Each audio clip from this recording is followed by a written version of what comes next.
Все знают, что столица Мексики – Мехико. Всем известна столица Египта – это Каир. Все точно слышали о том, что Буэнос-Айрес – столица Аргентины. Но знаете ли вы столицу Таиланда? Сейчас проверим. Добро пожаловать в Крунгтхэп. Это жизнь других.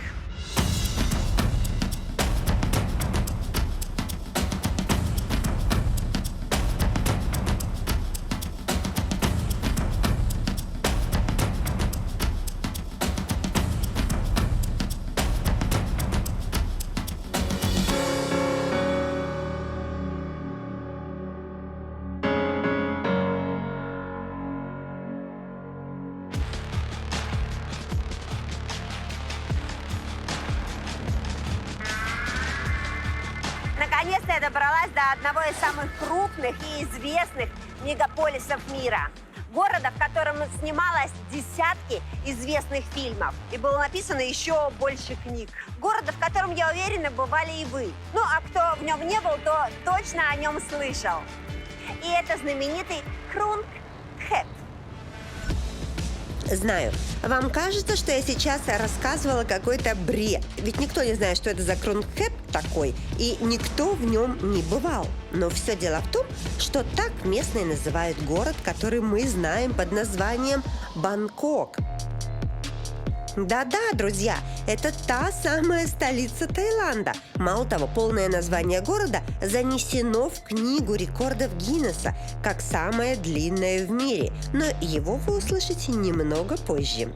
Бангкок – это огромный мегаполис с жарким климатом, выходом к морю и миллионам жителей.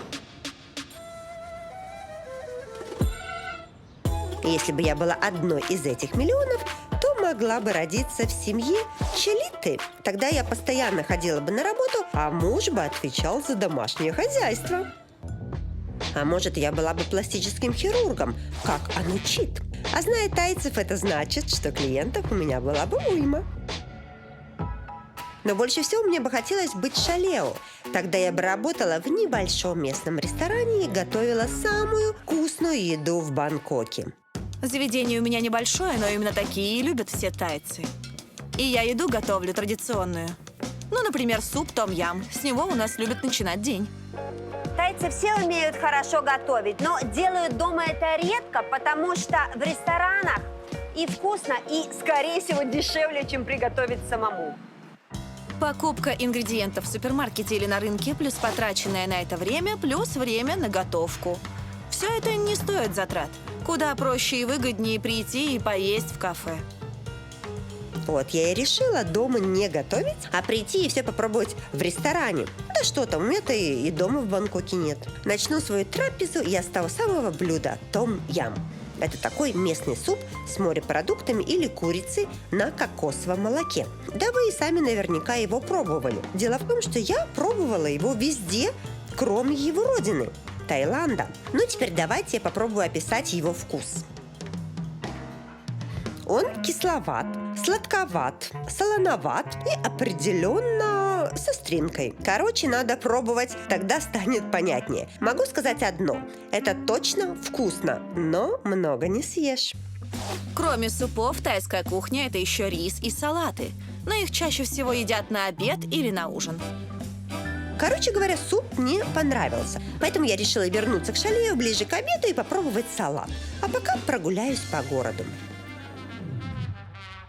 О самых красивых местах, вкусных ресторанах, инсталлокациях и главных достопримечательностей Бангкока я узнала от Aviasales. Вот даже сейчас пойду в заведение, которое я нашла в приложении. Весь контент приложения собран местными жителями, которые делятся секретными местами и полезной информацией о городе. Когда находишься в любом мегаполисе, как-то нормально воспринимается, что люди постоянно спешат, постоянно в своих заботах, угрюмые такие идут. Но здесь, в Бангкоке, почему-то, я не знаю почему, все люди улыбаются и очень дружелюбные. И даже какие-то расслабленные, хотя все равно идут на работу. Но это очень удивительно. Дружелюбие и жизнерадостность можно смело называть главной чертой всего нашего народа. Все Все дело в том, что нам хочется жить легко и не напрягаться. Ведь жизнь должна быть не ради забот, а ради удовольствия. Как правило, человек – существо ленивое. Но большинство людей на планете заставляют себя работать или что-то делать. В Таиланде же все немного иначе, поэтому мы и счастливы.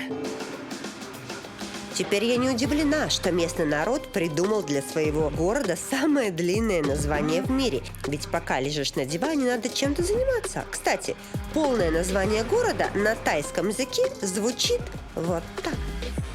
Крунд Тхэп Маханакхон, Амон Ратанакасин. Махин Тарайотхая, Махадилок, Пхоп, Напарат, Рачатхани, Буриром. Пратчаневет, Махасатан, Амон, Пиман, Аватан, Сатит. Саккатхатия, Витсанукам просит. И, конечно, у этого есть свой перевод. Город ангелов, великий город, город вечное сокровище, неприступный город бога Идры, величественная столица мира, одаренная 9 драгоценными камнями, счастливый город, полный изобилия, грандиозный королевский дворец, напоминающий божественную обитель, где царствует перевоплощенный бог, город, подаренный Идрой и построенный Вишнукарном. И вы знаете, а ведь не врут, когда называют город счастливым. Они здесь и правда все счастливые, а еще безумно любят развлекаться. Это очень заметно, потому что разного рода торговых и развлекательных центров для отдыха в Бангкоке, как лиан в джунглях. Хорошо, когда в одном месте находятся и магазины, и рестораны, и бары, и спа-центры, и парикмахерские. И вы скажете, ну, это есть в любом торговом центре или в аэропорту даже. Я вам скажу, да. И еще есть это в Бангкоке, в роддоме. Да, сейчас я пришла в частную клинику, но в прошлый раз, когда мы были в Таиланде, я заходила в государственную больницу, и там просто на ее территории был рынок, что в каком-то смысле то же самое. Так, ну что я все о развлечениях, да о развлечениях. Давайте уже поговорим о серьезном, о родах. Многие женщины в Бангкоке выбирают именно частные больницы. Само собой, дело в сервисе, в том, что тут ты можешь выбрать врача, получить заботу и уход, много рекомендаций, ну и так далее. А там, в государственной, просто бегаешь по родильному отделению и сама все ищешь. Ну, это, конечно же, и не бесплатно обойдутся роды в такой клинике. От 60 до 90 тысяч батов. А вот в государственной больнице платить вообще не надо. После родов женщины у нас остаются на 2 дня. Никаких специфических рекомендаций здесь нет. Единственное, что если роженица полная, то мы советуем есть поменьше, а если худая, то наоборот побольше, чтобы организм получал больше калорий.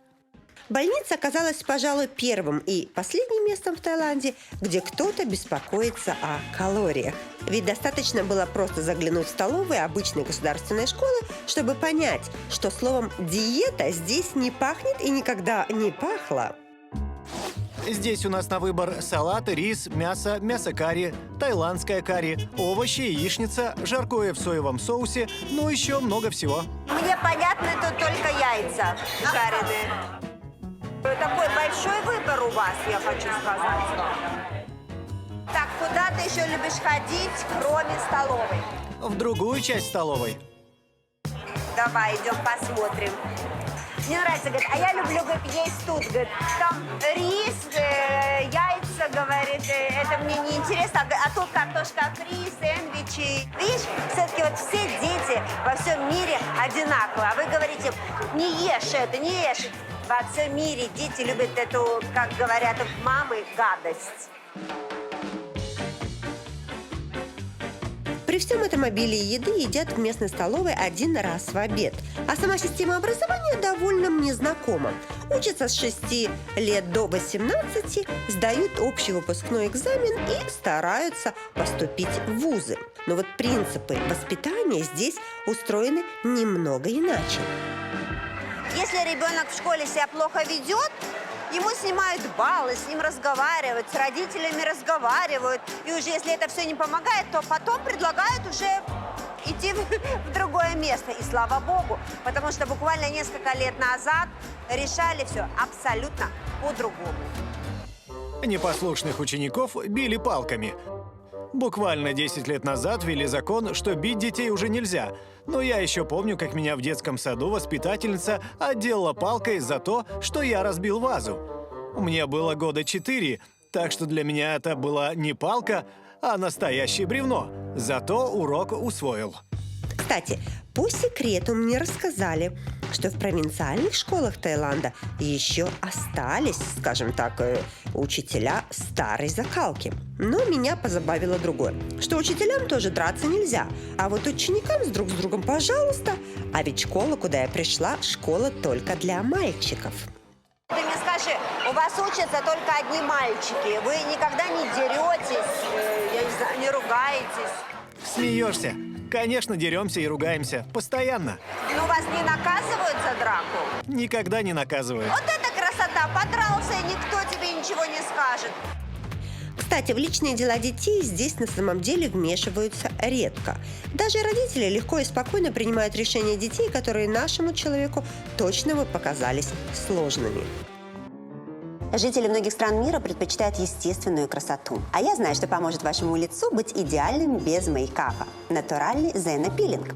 Во время частых перелетов кожа тускнеет и теряет эластичность. Зенопилинг без химии на основе водорослей усиливает приток кислорода и крови к клеткам и борется с нежелательными высыпаниями. Благодаря зенопилинг моя кожа становится гладкой и эластичной. Корейский бренд Зена продается сертифицированным косметологом. Ищите понравившееся вам средство в салонах вашего города. В Таиланде очень популярны пластические операции. Их делают очень многие. И несмотря на то, что здесь живет почти 65 миллионов человек, конкуренция у пластических хирургов не очень большая. Представляете? Всем хватает работы. Вот так. И говорят эти хирурги, ого-го, я, конечно, не знаю, но проверим. Тайцы очень часто любят менять внешность. Чаще всего поправляют нос или разрез глаз. Но, конечно, бывают и более существенные перемены. Если кто-то в школе говорит, что хочет как-то изменить себя, то за это никто над ним насмехаться не будет. А что тут такого?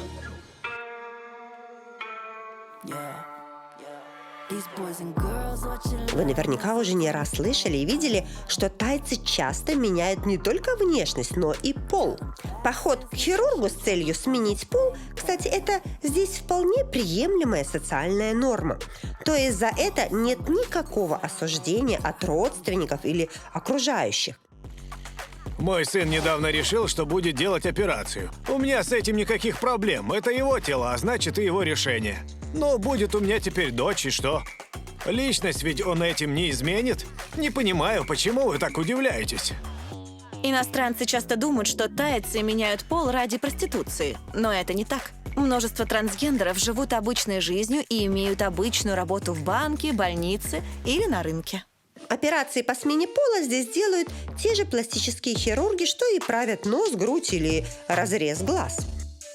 Для того, чтобы сделать из мужчины женщину, достаточно одной операции. А вот и женщины-мужчину сделать сложнее. Здесь уж надо 3 операции и, возможно, несколько лет. Извините, конечно, но пикантные подробности – это же самое интересное. Поэтому я не удержалась и расспросила.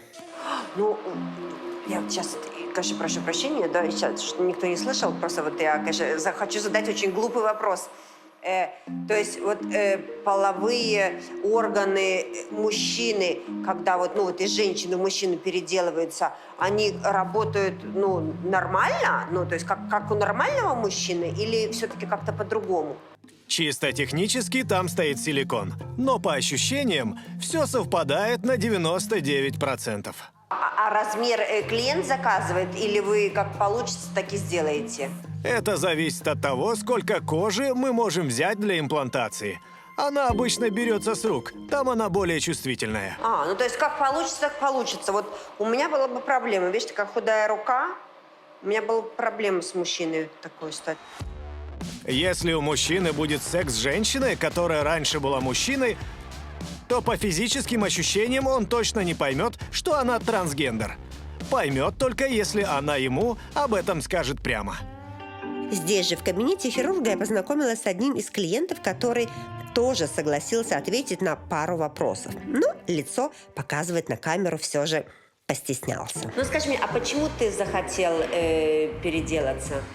Ну, как тебе объяснить? Это внутреннее ощущение, просто я всегда чувствовал себя мужчиной. Вот и все. То есть ты сейчас встречаешься с девушкой, получается, да? Да, мы живем вместе. И она не знает, что ты раньше был девушкой? Знает, с самого начала знала. Стоит такое удовольствие немало. Из мужчины в женщину от 300 до 600 тысяч батов. А наоборот, из женщины в мужчину 700-800 тысяч. Сразу скажу, что это цены для Бангкока совсем не маленькие. И многим даже приходится брать кредиты, чтобы такие операции делать. Ведь средняя зарплата в городе – это примерно 20 тысяч батов. И, честно говоря, сильно на нее не разгуляешься. Если арендовать жилье в столице, то за простенькую квартиру вы будете платить около 8 тысяч батов в месяц. Плюс 1500-2 тысячи коммунальные, интернет и все такое. Чаще всего местный народ питается не дома, а в заведениях. Средний чек у нас 60 батов, а с доставкой 80. Ну, то есть траты на еду 3-5 тысяч в месяц. А если все это сложить, а потом отнять от зарплаты, то получается, что на одежду, развлечения и все остальное остается 5000 батов. И это опять же, если ты получаешь зарплату среднюю и если ты живешь один. А вот если зарплата у тебя ниже и надо обеспечивать семью, то сложности налетают, как насекомые в тропиках. Мой муж получает 8-9 тысяч в месяц, и в семье работает только он. Поэтому нам пока приходится непросто. Но я надеюсь скоро тоже выйти на работу. Постоянные переезды, аэропорты, смена климата, новая еда. Все это мне знакомо как никому другому. Поэтому для дополнительной поддержки организма у меня всегда с собой органический продукт из Японии – Дайго. Дайго имеет абсолютно натуральный состав и работает на клеточном уровне, подстраиваясь индивидуально под каждый организм. Он укрепляет иммунитет, улучшает работу ЖКТ, добавляет энергии и даже кожа становится чище. А применять его легко. Нужно просто развести содержимое саше водой. Все подробности в описании. Вообще, Бангкок совсем нельзя назвать бедным городом. Здесь живет в основном средний класс. Но если присмотреться и разобраться, то этот класс, в свою очередь, тоже делится на бедный средний, средний средний и богатый средний. Что ж, первая семья, в которую я пришла, самая простая. Район, в котором они обитают, тоже не пестрит элитным жильем. Это простые и часто бедные дома. Моментами, можно сказать, трущобы. Но надо сначала найти, где они живут, как это возможно. Так, вот тут люди сидят, завтракают, наверное. Угу. Вот что-то тут похоже, вроде. Hello! Нашли, ура! Ура! Hello! Hello! Какой, боже, маленький палец. То есть, а вы тут... То есть я уже думала на лестницу, то надо под лестницей залезть. Ага, хорошо. Сирада и Критсана – это так зовут жену и мужа. Живут просто под лестницей дома в скромной комнатушке размером в газетный киоск. Они арендуют ее у хозяина дома за 2700 батов в месяц. А там что, у вас кухня или ванна? Там туалет, а готовлю я на улице. О, муж, да, hello, да, заходите. Вот и муж как раз пришел, видишь, как бы, я так понимаю, вы работаете, а вы, сидите дома с ребенком, правильно? Ну, то есть вам хватает денег вот на аренду, да, на еду? В принципе, да, хватает. Ну, когда хватает, а когда не хватает. Мне нравится, значит, что муж говорит, нам, говорит, хватает, а жена говорит, не хватает. Знаешь, такая именно. Кто у вас главный в семье, муж или жена? Жена главная. Жена, вот, понимаешь? Я приеду домой и тоже скажу, что жена в семье главная. Хочу посмотреть, конечно, на реакцию, но сказать-то я могу, правильно? Как вы помните, зарабатывает муж скромно – около 9000 батов в месяц. А работает он простым электриком самого низкого разряда. И я вам скажу честно, когда я обратила внимание на то, с чем он работает, то мне показалось, что за такое надо платить миллионы. когда я в Бангкоке вижу вот эти вот провода, мне кажется, на электрика нужно учиться, я не понимаю, лет 30, плюс еще и магистратура, и все, что хочешь. Еще, понимаешь, и консерваторию нужно еще закончить на всякий случай, потому что он тут же черт ногу сломит, а тайский электрик не сломит. На электрика у нас учатся всего 3 месяца, а дальше, как говорится, на практике разберешься. На самом деле там ничего сложного нет. Это только со стороны так выглядит. Конечно, иногда может и током ударить, но это в основном по неопытности. Все коммуникации у нас проведены над землей. Причина тому – постоянное наводнение. Ведь город стоит просто в дельте реки, уровень воды в которой все время поднимается. Следовательно, работа электрика – это большая ответственность. В общем, все как всегда. Большая ответственность, но маленькие деньги. На 9 тысяч в месяц сильно не проживешь. Да что там, даже на зарплату воспитателя в детском саду прожить легче. Я зарабатываю 15 тысяч батов в месяц. Но это потому, что я работаю в государственном детсаду. Если бы работала в частном, то было бы 30 тысяч. Но несмотря на такую разницу, большинство педагогов старается попасть именно в государственный сад. Ведь к зарплате еще полагаются льготы на медицину и проезд. Кроме того, накапливается пенсия. Ну а еще, может, потому что в детском саду Таиланда детей особенно ничему и учить не надо. Я хочу сказать, что детей тут учат в детском саду жить. А что такое жить, вы спрашиваете? Это ходить в туалет, это снимать обувь, это умываться, это взаимодействовать друг с другом. Тут нету вот этого 2+2, все вы учите в школе, ну, так мне сказали. Вот, но зато они умеют дружить. И я хочу сказать, очень тихие дети, они вообще не плачут, вообще не кричат. В детсад у нас ходят с 3 до 6 лет, и здесь нет никаких обязательных предметов типа математики или изучения азбуки. Все, чему мы учим детей, это бытовые вещи. Как надевать одежду, как ходить в туалет, как обращаться с ложкой и так далее. Так что, ребята, как ваша жизнь? Хорошо, всем нравится. Вот, а что вам не нравится в детском саду?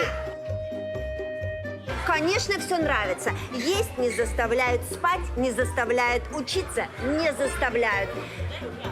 Мама, почему я не родилась в Таиланде? Ну погодите, не все здесь так сказочно, как кажется. Помните, я рассказывала, что непослушных детей раньше наказывали палками? Так вот, сейчас наказание тоже довольно строгое. Ведь их здесь ставят не просто в угол, а сразу в 4 угла. Если ребенок в садике не слушается, есть наказание. Квадрат. Ребенка ставят вот в этот квадрат, пока он не успокоился. Представляете? Вот, видите? Он успокоился и выходит. Вот меня бы так поставили в квадрат, я бы моментально успокоилась, понимаешь? Одну в квадрат, и все. Но хочу отметить, что наказывают здесь крайне редко. Здесь вообще никто никого ни к чему не принуждает, не заставляет и даже не уговаривает что-то делать. У детей тихий час 1 час. Вот так вот прямо на каких-то тоненьких ковричках лежат. Кто хочет, тот спит, кто не хочет, тот вообще просто на полу. А кто вообще не хочет спать, он может рисовать. Видишь? Все, сидят дети, рисуют. Зачем им спать, правда? Я тоже терпеть не могла спать, но, боже, я смотрю, дети спят, прямо аж подхрапывает. Как вы понимаете, свобода выбора и, скажем так, расслабленный образ жизни в столице Таиланда прививается с самого детства. Местные уже сами сегодня рассказывали, что они народ немного ленивый, и вряд ли кто-то лишний раз будет вставать с дивана без острой необходимости. На улице всегда очень много людей, но их объединяет одна черта. Они очень не любят ходить. Следовательно, самая популярная профессия тут – это курьер. Иногда мне кажется, что курьеров в нашем городе даже больше, чем людей. Заказывают все и все. Мне уже приходилось доставлять абсолютно любые вещи. Пару носков, энергетический батончик, флакон дезинфектора и другие мелочи. Да я и сам, когда дома, заказываю доставку. Одна доставка стоит от 20 до 40 батов. Ну и поверьте, никто этих денег жалеть не будет, даже если будет оформлять доставку и 2, и 4 раза за день. У меня в 100 метрах от дома находится кафе, в 200 метрах торговый центр и рынок рядом. Но в 9 из 10 случаев я заказываю доставку на дом. Но зачем мне эти лишние телодвижения, если все могут принести на порог? Справедливости ради хочу отметить, что когда я зашла на рынок, то народ там все-таки был и довольно много. Тут уж либо это не ленивая часть Бангкока, либо те, кто не хочет платить курьеру. Но мне интересно не это, а, конечно же, местные продукты и люди, которые их продают. Вот так выглядит сахар из кокоса. Видишь, это тоже сахар из кокоса. А что это за бананы такие страшные, хотела сказать? Для чего они? Это соленые бананы. А что значит соленый банан? Он уже соленый или вы как-то готовите? Нет, это обычный банан, его просто замариновали. Ну ничего себе, сколько путешествую и впервые узнала, что бананы можно мариновать просто как огурцы. А вы сюда приезжаете во сколько? Я здесь с 5 утра до 5 утра. Работаю сутки через сутки. Серьезно? Это 24 часа работает в 5:30? Вот и скажи после этого, что тайцы ленивый народ. Так, ну ладно, не буду отвлекать, возьму кокос и пойду, как говорится. Давай. Так, ну что, идем дальше смотреть, что тут еще есть. Интересно. Один кокос мне обошелся в 20 батов. Манка же на этом рынке стоит 30 батов. Килограмм риса – 60. Килограмм сахара, который я показывала – 50. А вот килограмм заморских яблок «Белый налив» – вещь настолько ценная, что найти получится только в дорогом супермаркете. Но вот что меня еще вот на этом рынке удивило, так это его расположение. Ведь при том, что выглядит он довольно бедненько и простенько, расположился он просто вплотную к элитному жилому комплексу. И оказалось, что это здесь распространенное явление. В Бангкоке нет никакого архитектурного плана. Если у тебя есть кусок земли, строй на нем что хочешь. Хоть небоскреб, хоть замок, я не знаю, 15 века. Вот я построила бы себе замок, жила бы как принцесса. А вот не вот это вот все. Так и получается, что просто вплотную со стеной сверкающего небоскреба может расположиться бедная трущоба. Нет, сам проект утверждать с властями, конечно, надо. Но по поводу архитектуры и назначения постройки вряд ли будут какие-то вопросы.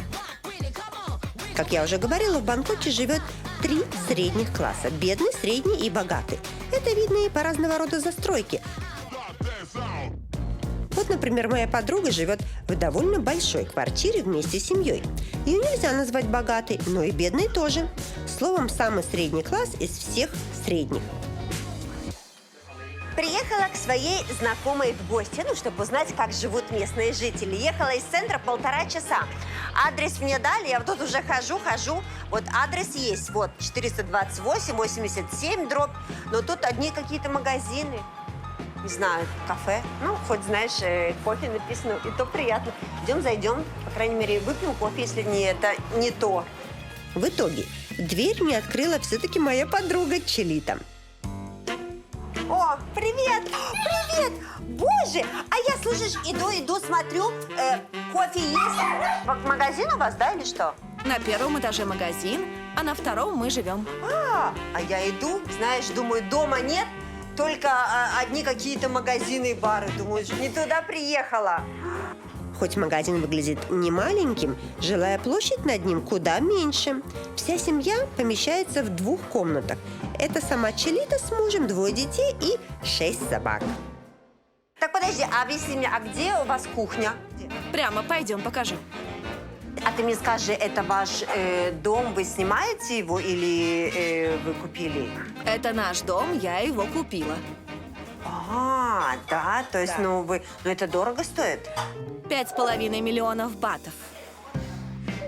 У нас в семье я отвечаю за все домашнее хозяйство. Готовлю, убираю, стираю, смотрю за детьми. А кому еще это делать? Ведь Чалита всегда на работе. Мне знаешь, что сказали? Что вот если, например, муж с женой приходят, ну, в общем, мужчина с женщиной приходят в ресторан, то что счет дают женщине, потому что мужчины как будто, ну вот мне так сказали, безалаберные, и как бы женщина за все платит, и женщина в доме главная, женщина отвечает за за деньги, то есть даже если муж зарабатывает, он должен отдавать все женщине. Это правда? Конечно. Что-то, ребята, мне все больше и больше нравится Таиланд. Начинаю задумываться о переезде. А вот в семье, вот как вот вы ругаетесь когда-нибудь? Ну, бесит же иногда он, правильно? Да. Ну, и вот что ты делаешь, когда вот прям бесит?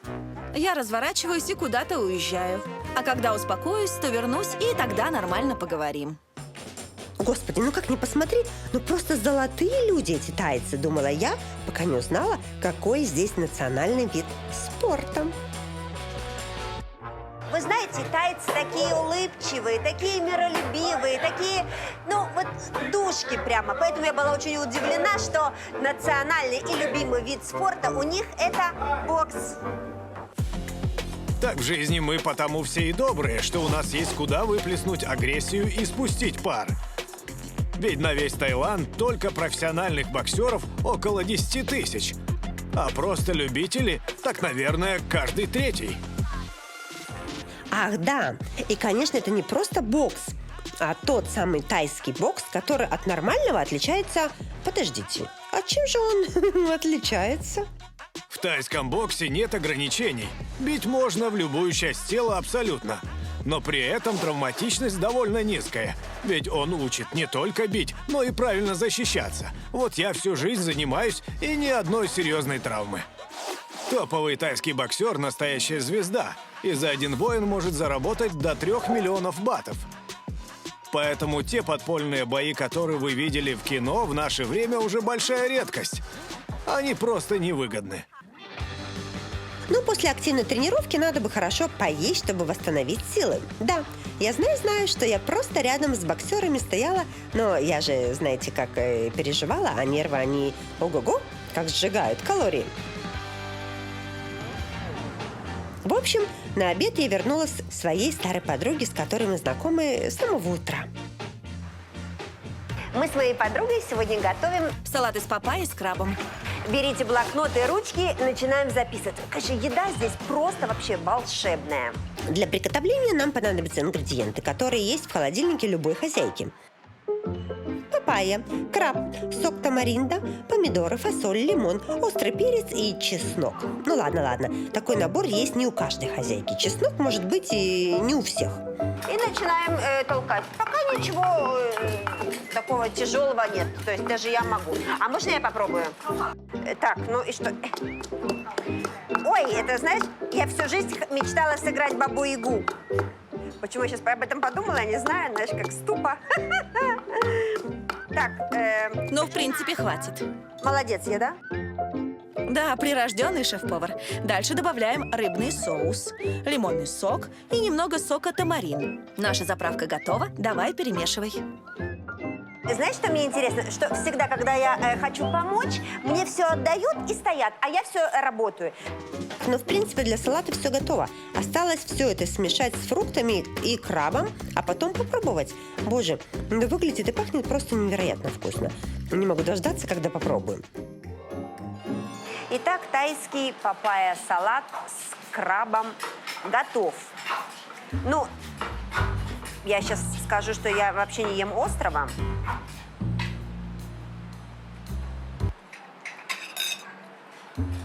А пока вы смотрите, как я страдаю от остроты, вкус салата вам опишет мой оператор, который с перцем дружит гораздо ближе, чем я.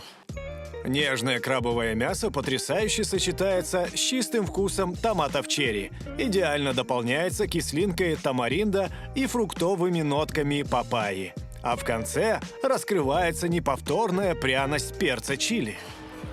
Капуста во. Этот согревающий салат мне обошелся в 55 батов. Что по тайским меркам довольно смешно. Не понимаете, почему? Все просто. Ведь На тайском языке цифра 5 звучит как «ха». Они в СМС таки пишут «ха-ха-ха». Ну, 3 пятерки. Поэтому если вам скажут «дай 5», то сначала подумайте, давать ли вам 5, потому что вдруг над вами смеются. Так «ха». Вообще забавно, что мне ни один таец не решился рассказать ни одной местной шутки или анекдота на камеру. Все постеснялись. Потому что уметь хорошо шутить – это отдельное искусство. Этому надо учиться, а я не учился, так что стесняюсь. Кстати, учиться, а тем более учиться искусству в Таиланде, дорогого стоит, и я сейчас в буквальном смысле.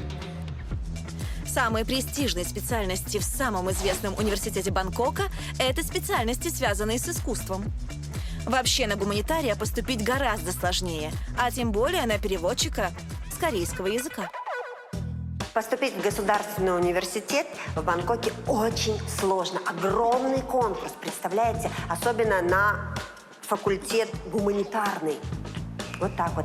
А учителям здесь можно кричать на студентов. Ну, за дело, понятное дело. Ой, а дело всегда найдется, за что на них кричать.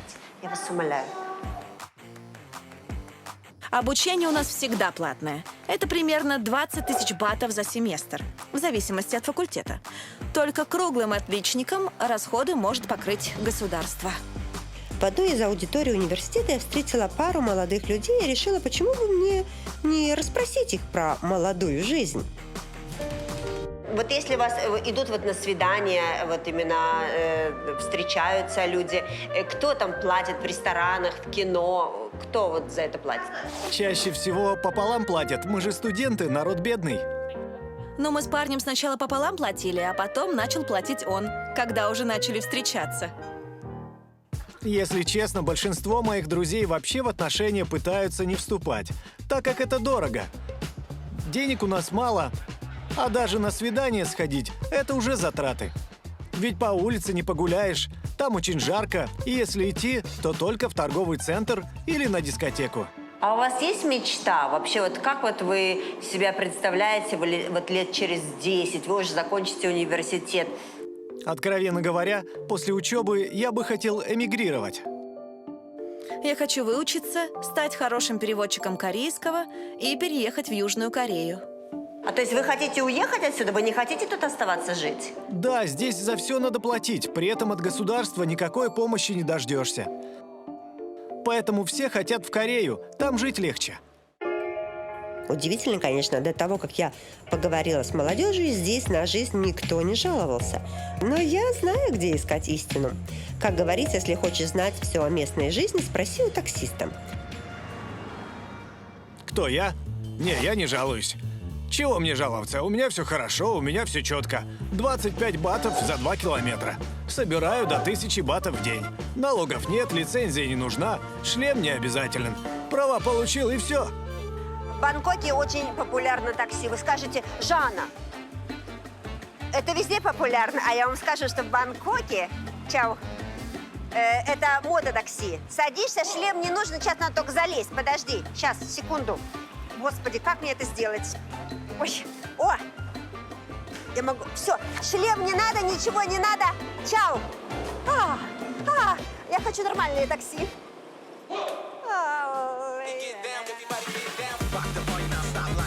Вы удивитесь, но нормальное такси будет стоить дешевле, чем такое. Все дело в скорости. На мотоцикле вы доедете быстрее, чем на рикше или на авто. Ведь в Бангкоке постоянные пробки, а мотоциклу они не страшны. А вообще, кроме такси столицы Таиланда, есть еще очень много разного транспорта.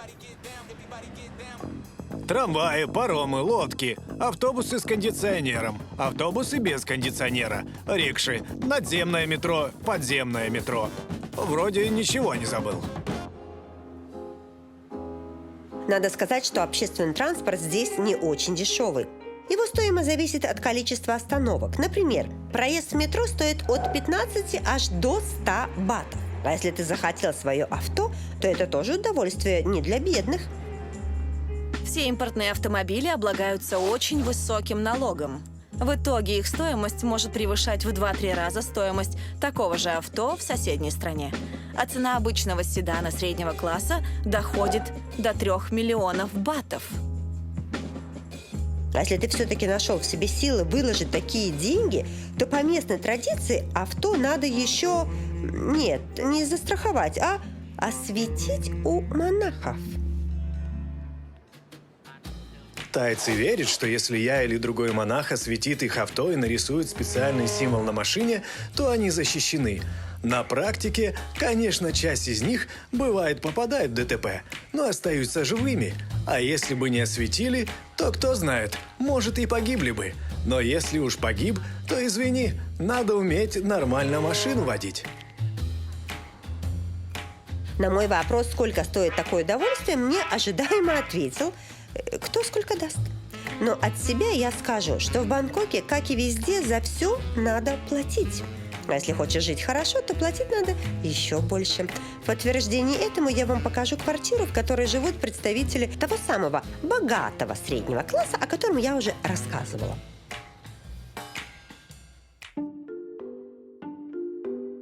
Ну вот, мы пришли в дом, квартира 70 квадратных метров. Это современный дом, 25 этажей. Тут есть ванна. Это, кстати, большая редкость для Бангкока. Видишь, тут есть ванна. Эхо, унитаз. Ну, вы сами все видите. Ну, в всяком случае, я просто говорю, потому что люблю говорить. Иди сюда. И спальня. Видишь? Лепота-то какая, а? Вот это я понимаю. И весь Бангкок на ладони. И стоит такая лепота на 3-й улице тайских строителей 35 тысяч батов в месяц. Это, само собой, в аренду. Кстати, стиральных машин здесь нет, так как прачечная на отдельном этаже. Еще есть детская комната, бассейн, паркинг, библиотека и собственные правила. В каждом жилом комплексе есть масса своих условий. Например, в некоторых нельзя жить с домашними животными. А есть такие, что запрещают даже комнатные растения. Так, значит, мы едем на 7-й этаж.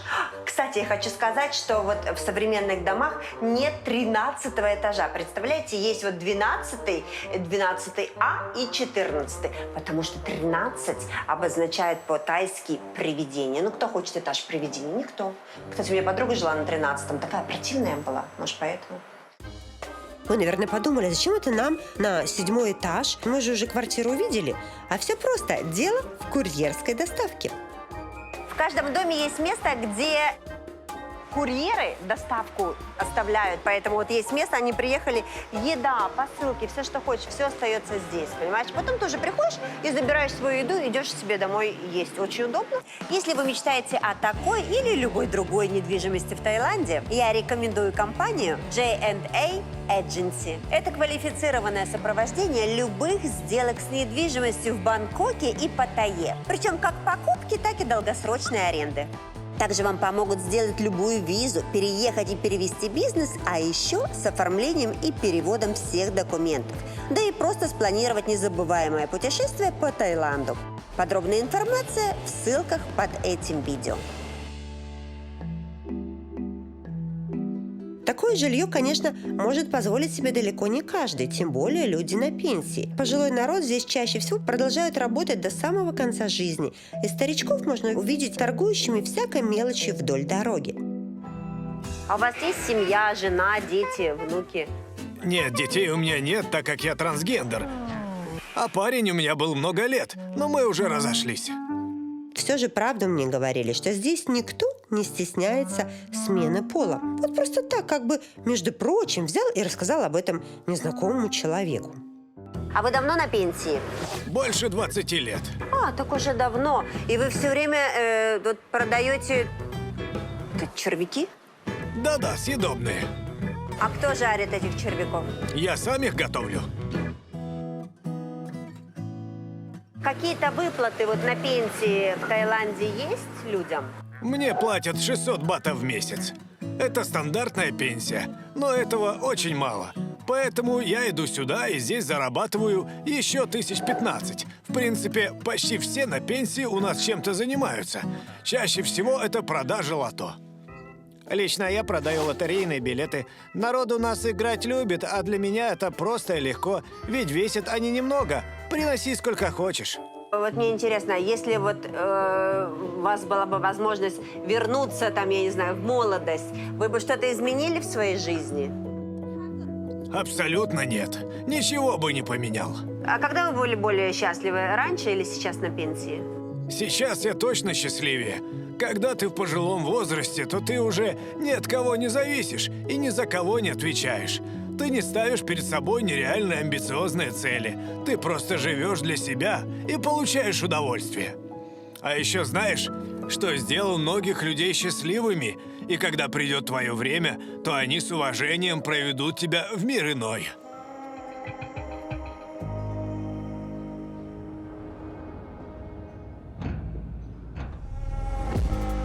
Когда приходит время и тайцы покидают этот мир, то их друзья и родственники недолго скорбят. Ведь они буддисты, а это значит, что каждый понимает, если твой близкий закончил эту жизнь, значит впереди его ждет новая жизнь еще лучше. Living the good life. I'm gonna live the good life.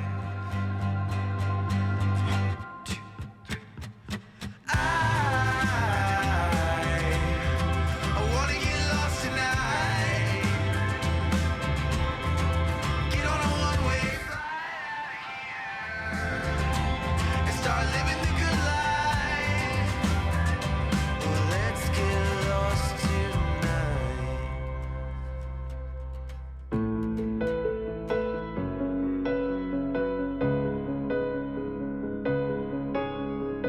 Бангкок – это разнообразие. Смотря на него поверхностно, может показаться, что это обыкновенный азиатский мегаполис с сумасшедшими пробками, рикшами, кричащими людьми и странной едой.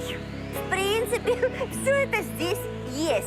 Но если копнуть глубже, то вы увидите, что в пробках никто не сигналит. И если люди что-то кричат, то при этом они все равно искренне улыбаются. А если попробовать местную еду, то окажется, что она очень вкусная. Словом, жизнь в этом городе совсем не такая, какой видишь ее на первый взгляд. Многие видят в нашем городе толпу и давку, а я вижу много счастливых людей. Кто-то видит здесь постоянные наводнения, а я вижу выход к океану. Вы скажете, что Бангкок – это духота, а я отвечу – зато у нас всегда тепло. Кто-то скажет, что жить в мегаполисе – это давление, а я скажу – это возможности. Возможности быть счастливым.